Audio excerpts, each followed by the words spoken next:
Welcome to WDW Escape, brought to you by WDW Magazine. In this episode, we take an imaginary trip to Asia as we visit Anandapur in Disney's Animal Kingdom.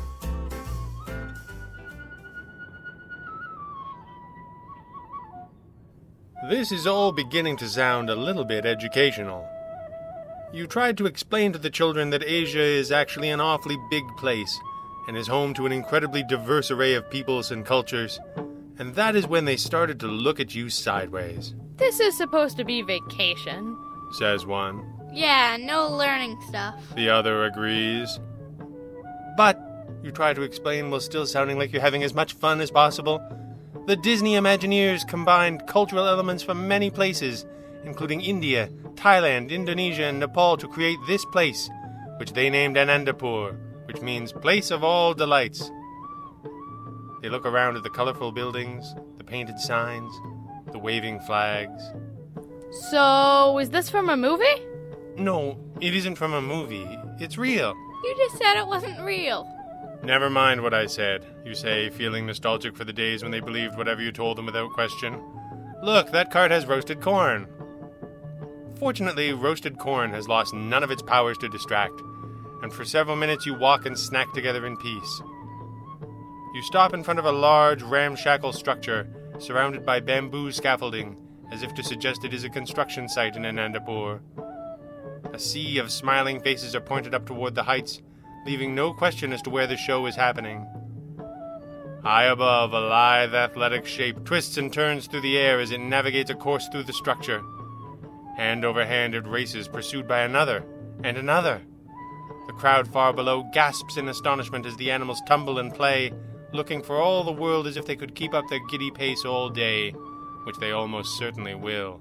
Monkeys are awesome, says one. Monkeys are the best. The other agrees. Actually, you say, unable to help yourself, gibbons and siamags aren't monkeys at all. They're classified as lesser apes, being less advanced than the great apes, which includes... You trail off, hearing it yourself. I'm doing it again, aren't I? The older one laughs. You do the lesser ape talk every time. It was kind of a trap. But no more learning. The younger one insists. This is vacation. At that, you feel your parenting hackles raise. This is Disney's Animal Kingdom, you declare. If there is anywhere in the world magical enough to wrap up the broccoli of learning in the sweet, tasty bacon of theme park fun, this is it. Wait, I got distracted by the bacon part. The older one says. Are we going to Flame Tree Barbecue? It's 10 o'clock in the morning. Come on, I know where to go. Flight of Passage? The younger one enthuses. No! Well, yes, we have a fast pass at 3. Right now we are going to prove a point. And for that we are going to the Maharaja Jungle Trail. The younger one looks suspicious. That sounds like both learning and exercise. It does, you agree. But the tigers are most active in the mornings. Tigers? This way. Because of course there are tigers here.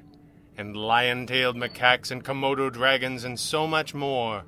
All along a walking trail imagineered to build the world of Anandapur, where a hunting lodge and palace ruins have turned back to nature.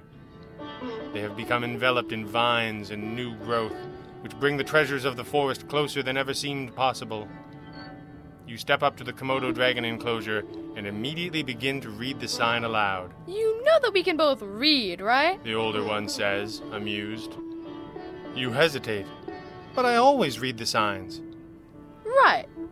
He says, not unkindly. So maybe this time you don't have to? If you don't want to. You can take a hint. And he's right. They aren't babies anymore. They can certainly read the interesting information on the enclosures themselves. But will they? If no one reads it to them, will they even know that the Komodo Dragon is the world's largest lizard? You look back at the great beasts and remember that they hunt and eat deer. Yeah, you think, they'll probably figure it out. And so it goes along the entire trail. The youngest spends a long time apparently trying to stare down a tiger, which goes a little better than you expected. And the oldest is apparently still fascinated by bats and apparently unaware that they terrify you, which was some pretty spectacular imagineering on your part if you do say so yourself. You feel certain that both exercise and education have been achieved, Surely this will be acknowledged. Is it lunchtime yet? Is what you are asked. It is not, but it is showtime for Up, a great bird adventure, and that sounds fun, everyone agrees. The wilderness must be explored, and Russell and Doug are on the job in this fun live show, bringing a close-up look at an amazing array of feathered friends. Sure, there are Disney friends on stage, but there are also parrots, falcons, Harris hawks, ibis, and more. And surely they must be learning something. They even get to participate in one of the show's interactive elements, holding up their arms like a forest for the trumpet or hornbill to fly through, just inches away from them. Amazing, you think, and you hear them chattering as they sit back down, surely impressed with the educational opportunity. And maybe they are. But you see the smiles on their faces and wonder if it really matters. The first time you brought them to Animal Kingdom, they were so little, and had no idea what was supposed to happen. You ran the show, called the shots, and made sure they didn't miss a thing.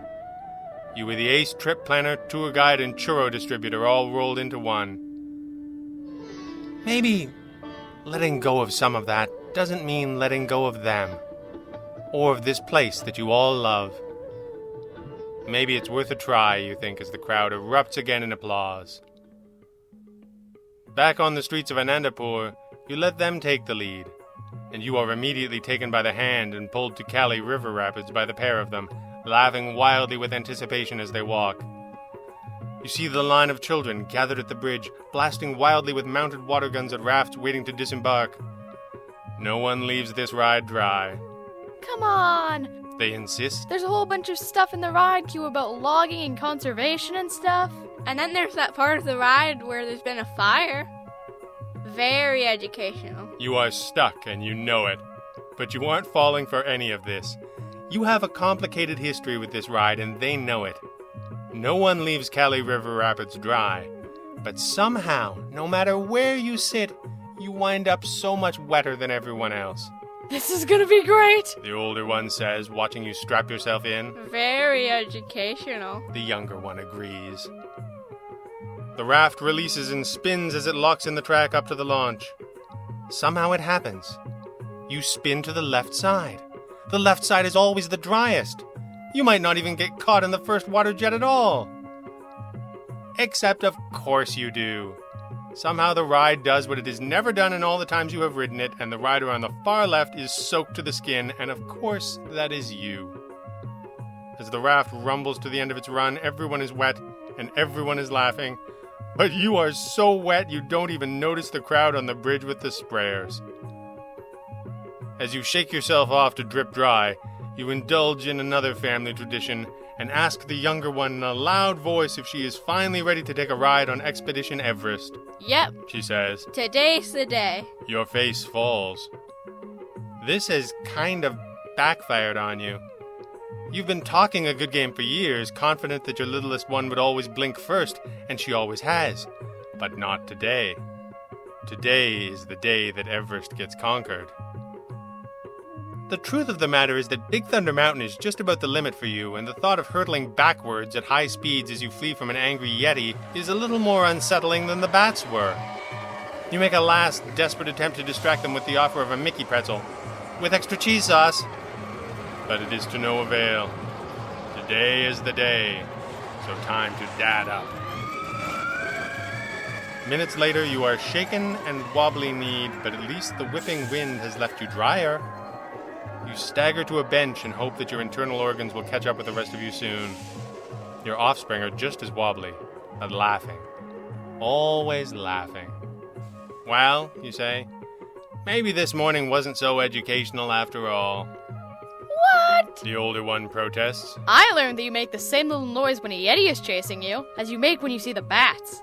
Just louder. I learned to control a tiger with my mind. The other one chimes in. No, you didn't. He protests. You're just lucky the glass was there. She insists. I learned that the Komodo Dragon has poisonous saliva.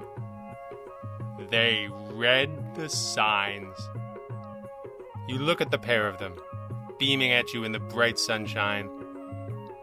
Maybe it is true that they're only little for a little while, and maybe yours are not that little anymore.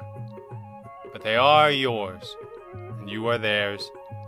And in this magical place, that will always be enough. Come on, you say, pointing them in the direction of Flame Tree Barbecue. I think that it is lunchtime at last.